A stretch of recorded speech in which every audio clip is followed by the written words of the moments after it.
Miren, Imán. Hola, gracias por recibirme. Gracias por venir. No, gracias a ti por venir. De verdad Estoy muy feliz de estar aquí. Imán, nadie lo sabe, pero Imán es una de las invitadas que yo tenía desde antes de yo empezar a grabar este podcast. Sí, yo la tenía escrita ahí, el nombre de ella, y yo la puse de que el número de episodios yo iba a caer como en el 18 en mi cabeza, porque yo calculé que más o menos por ahora iba a salir algo que salió de lo que ella va a hablar ahora. Pero miren, cayó cerca y la tenemos aquí. Yo estoy muy feliz de tenerte aquí, Imán. Gracias. Y yo quiero saber de tu background. Yo sé que tú trabajaste en MINE, en el Ministerio de Educación. Sí. Háblame de eso. ¿Qué tú hacías ahí? Bueno, yo después de salir de las 2 maestrías que hice, que es, por cierto, un error, no hagan 2 maestrías. ¿Por qué? ¿Para qué?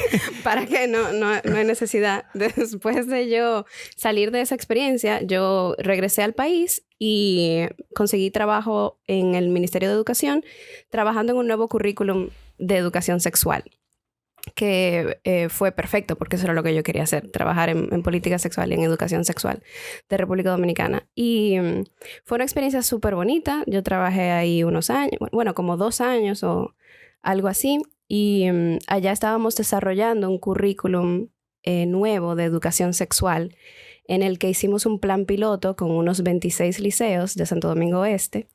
Y aplicamos una tecnología de par, de educación de par, donde... O sea, ¿tú estabas enseñando a jóvenes a tener sexo? No. ¿Y promoviendo la promiscuidad? No, para nada. De hecho, fue súper interesante porque mi propósito al entrar era tratar de hacer el currículum, de ayudar, porque había un equipo. Hay un equipo increíble en MINER, de hecho, de educación sexual, que está muy preparado. Y yo lo que quise fue ayudarles a que el currículum fuera lo más viable posible. Y en realidad, honestamente, lo más conservador posible. Ese fue mi propósito, fue hacerlo lo más conservador posible. Porque yo quería, y sin embargo, lo más eficiente posible. Claro. Encontrar ese balance. Los otros días, de hecho, una prima que recién es nueva madre me estaba preguntando, bueno, si tú trabajabas en educación sexual en primaria y en secundaria, ¿cómo es la educación sexual primaria?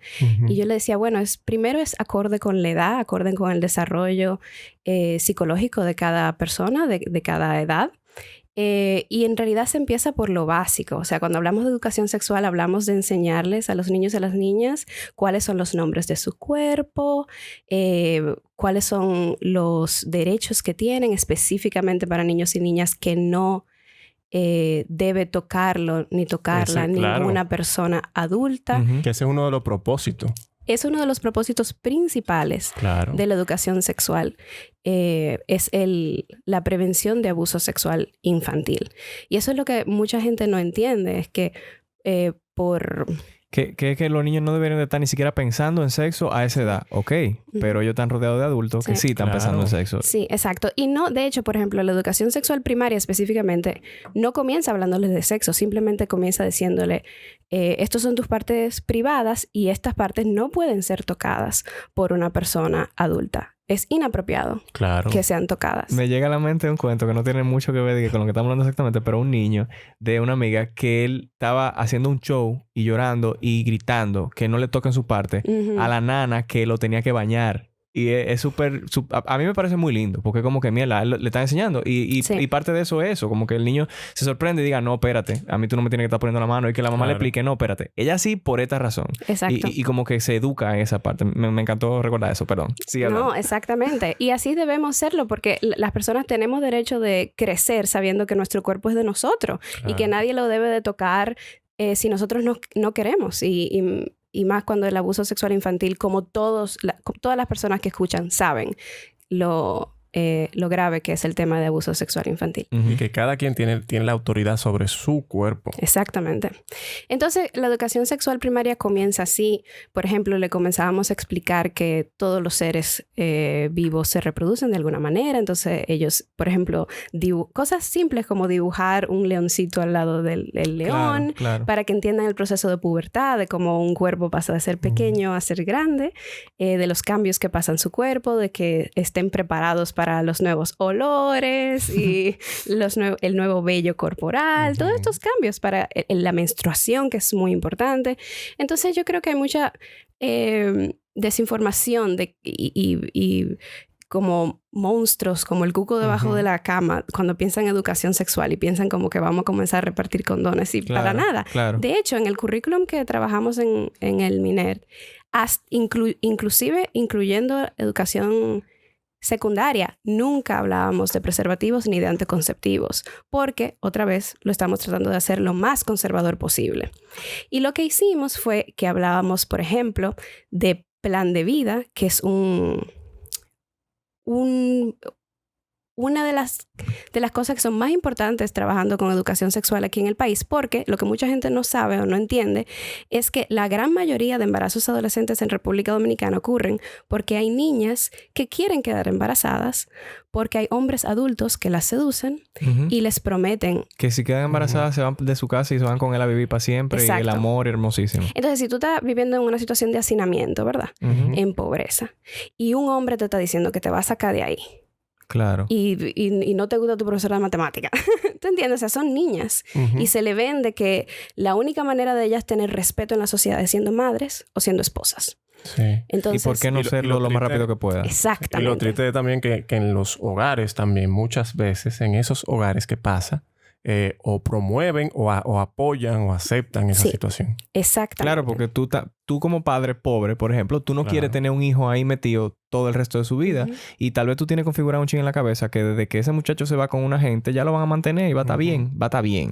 Hay un caso que me chocó mucho que ocurrió cuando yo estaba ya en el Ministerio de Educación, de un alcalde, me parece que era, en Santiago Rodríguez, si no me equivoco, que había mudado una niña con él desde que ella tenía 11 años. Ay, mi madre. Y el pueblo entero lo sabía. Y a ese señor se le llevó a la justicia, por suerte, porque una orientadora del MINER fue transferida de otro pueblo. Entonces ella era como esta de fuera que no sabía de lo que estaba moviéndose y cómo funcionaba todo eso. Exacto. Y ella vio la relación inapropiada e inmediatamente lo denunció y ocurrió un proceso de llevarlo a la justicia. Pero yo entendía o sea, que cuando como tus padres, así, yo no sé si esto es verdad, pero... Te lo digo todo ahora. Según la ley dominicana, a partir de los 15 años, una niña puede casarse con una persona mayor. Con el consentimiento parental. Y un niño a partir de los 16 años. Ok. Entonces, en el 2010... Sí. O sea, el matrimonio... Es una barbaridad. En el 2017 se propuso en la Cámara de Diputados y pasó un cambio en el Código Penal y sus consecuencias en el Código Civil que eliminaría esa política. Después de hecho creo que el video está en YouTube si no me equivoco porque recuerdo que lo vi y pasó a fuerza porque habían 4 funcionarios, señores, representantes del gobierno que estaban en contra de que pasara el cambio. Aún así, en el mismo 2017, la propuesta, aunque pasó a la Cámara de Diputados, no pasó al Senado. Claro. Así que hoy en día todavía vivimos en una situación donde el gobierno permite situaciones de matrimonio infantil. Disculpen que traiga eso a colación, pero por eso es tan importante votar, conocer quién es que va a estar sentado ahí cuando una ley pase, que no nada más en las elecciones presidenciales, porque el presidente no es el que hace absolutamente todo el mundazo. Usted quiere votar por alguien, comience a hablar de esa persona, comience a preguntar, que esa es una vaina que yo no he visto todavía, propuesta de los candidatos. Yo he visto propuestas de la misma gente. ¿Tú entiendes? Sí. Pero, óyeme, todo el mundazo que se esté postulando, comience a hablar, comience a acercarse a gente que tenga a los medios, porque es necesario. Pero ojo, ese caso de la niña de 11 años sí fue llevado a la justicia porque la niña era todavía más pequeña. Sí, claro, no tenía los 15 años que por ley. Exacto. No, o sea, tú hablas de que fue llevado a la ley porque alguien se dio cuenta, porque mira cómo la gente lo sabía y estaba todo normal. De hecho, cuando lo arrestaron, el pueblo salió a defenderlo, claro. a protestar. Claro. Pero él había vivido, la niña ya cuando él lo arrestaron tenía 14 años. O sea, ya había vivido con él. 2 años. 3 años. Wow. Sí. Entonces, eso fue un caso que me tocó mucho porque justamente estábamos trabajando para evitar y para prevenir ese tipo de cosas. Y nuestra experiencia fue fantástica. Aún sin hablar de anticonceptivos ni preservativos, hablando solamente de plan de vida, es decir, como creando una expectativa de vida más allá de la vida familiar para adolescentes, hablando de consentimiento, hablando de leyes de abuso sexual. Porque es súper interesante, señores. Esas son las leyes de matrimonio. Sin embargo, abuso sexual sexual, según el Código Penal Dominicano, es toda relación, se considera cualquier relación de un menor de edad, de menor de 18 años, con una persona mayor de 18 años o dos menores de más de 5 años de diferencia. Entonces, aún bajo un matrimonio consentido, hay un abuso sexual. Hay un abuso sexual bajo ley dominicana. Por sí, ley. Sí, por ley. Entonces, bueno, claro, tenemos leyes contradictorias claro, siempre. Sí, pero eso también dice que hay una esperanza de poder llevar a justicia a estas personas, aún con nuestra ley de matrimonio infantil. Pero tú hablas de tu trabajo en Miner como en pasado, que cuando yo estuve ahí, cuando ya tú no estabas trabajando en Miner. No, y no me quedé porque aún después de nosotros hacer esta labor y bajar de manera sustantiva el embarazo adolescente en todos los liceos. Por ejemplo... O sea que funcionó todo, se probó... Funcionó increíble. Sin hablar de anticonceptivos, sin hablar de actividad sexual. Ni siquiera hablábamos de actividad sexual. Hablábamos de cuerpos, hablábamos de expectativa de vida, de consentimiento, de abuso sexual. Esos eran los temas que tratábamos. De anatomía, de infecciones de transmisión sexual. Esos eran los temas. Y aún así, yo trabajé, por ejemplo, en un liceo en el 2015 que tuvo 30 embarazadas. Y en el 2016 tuvieron 4. O sea, los cambios fueron reales. Y fueron literalmente, o sea, la magia de darle a los adolescentes información. Información real y científica.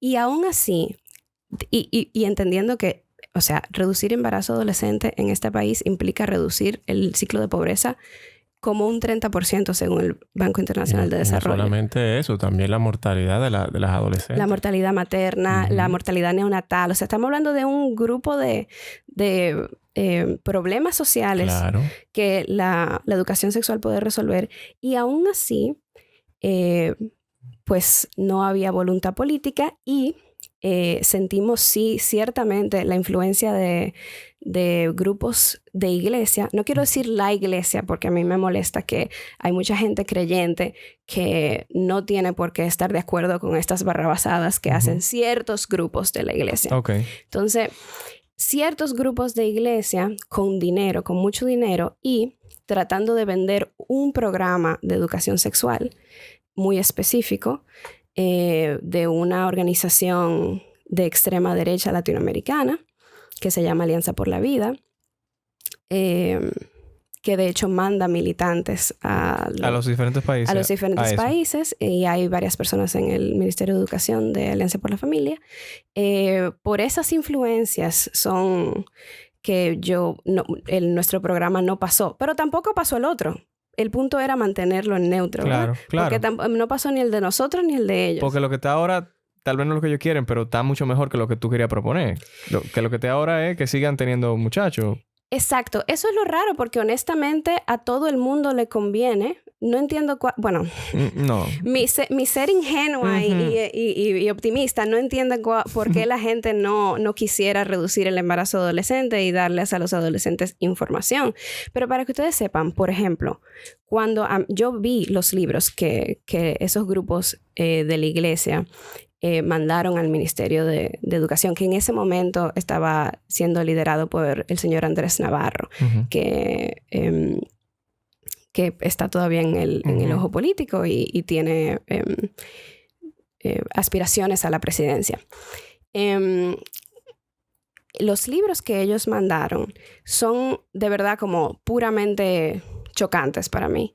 El primer capítulo del primer libro de educación sexual que ellos proponen, el primer capítulo se trata, y lo dice así mismo en la primera frase, dice: Dios creó a la naturaleza y la mujer para que la pueda utilizar el hombre. Ay, wow. Madre, o sea, ese es el primer capítulo de los libros de educación sexual que están vendiendo esos grupos de la iglesia. Frente a los esfuerzos del mismo gobierno, científicos, ¿verdad? Y crean, pero claro, los grupos de la iglesia tienen tanto poder que entonces crean una situación de neutralidad y no se hace nada. Claro. Y las niñas que se sigan embarazando y los niños que sigan en la pobreza y que se siga la propagación de la manteniendo el status quo, porque eso es lo que ellos quieren. Que la mujer siga subyugada, porque lamentablemente eso es lo que quieren. Diablo. Y esas fueron como las primeras instancias donde comencé a ver todo esto que ahora conocemos como la retórica de la ideología de género. Ahí fue que yo vi los primeros indicios, ahí 2015, 2016, con esas cartas que le mandaban al ministro, con toda la resistencia que nos dieron. De hecho, o sea, a nuestro departamento llegaron amenazas de personas anónimas. Wow. Compañeros del ministerio recibieron amenazas de su vida. Fue increíble. De hecho, en un momento como que hubieron rumores de que habían documentos del mismo ministerio que habían sido quemados. O sea, que me parecían situaciones que yo me sentía que yo estaba como hace 100 años. Sí, en una inquisición. En una inquisición hace 100 años. ¿En contra de qué? De ciencia, porque estamos enseñando anatomía y tú sabes que, o sea, a mí me causa mucha curiosidad, además de pique, mucha curiosidad, como cuál es el interés, cuál es exactamente el interés, o sea, de tú mantener el subyugue y tú mantener a la gente bruta. O sea, yo no entiendo. Yo creo que lo hemos mencionado vagamente aquí, que es lo mismo de por qué no quieren que en el poder haya personas LGBT. Y es porque la manzana rinde más para ellos si no hay toda la gente que tiene que ver. O sea, coño, pero es que si ellos tienen algo de caco, ellos se darán cuenta que eso los afecta. No, mi amor, ya lo hablamos, no los afecta. Si yo soy presidente, por ejemplo, de lo que sea, que pues, ni siquiera el presidente del país, presidente de lo que sea, de lo que estamos hablando ahora, y yo tengo a mi sobrina, a mi tío, a mi primo, a un amigo, a un panaful, al cuñado, al que sé yo quién, es mucho mejor a yo tener un pájaro que se llama Fernando que viene por ahí, sí, una muchacha que se llama Imán que viene a joder con la vaina sexual de por ahí, o sea, no me interesa. Pero lo que están fuera de mi círculo y no ayudan. A ti no te afecta, pero a tu hija la va a afectar. ¿Cómo? A tu sobrina. Es que lo afecta. No lo afecta porque los más vulnerables de verdad que son los pobres. No, espérate. Lo que más se joden son los... Pero sí las afecta. Pero ¿cómo? Si mi hija yo la llevo a mi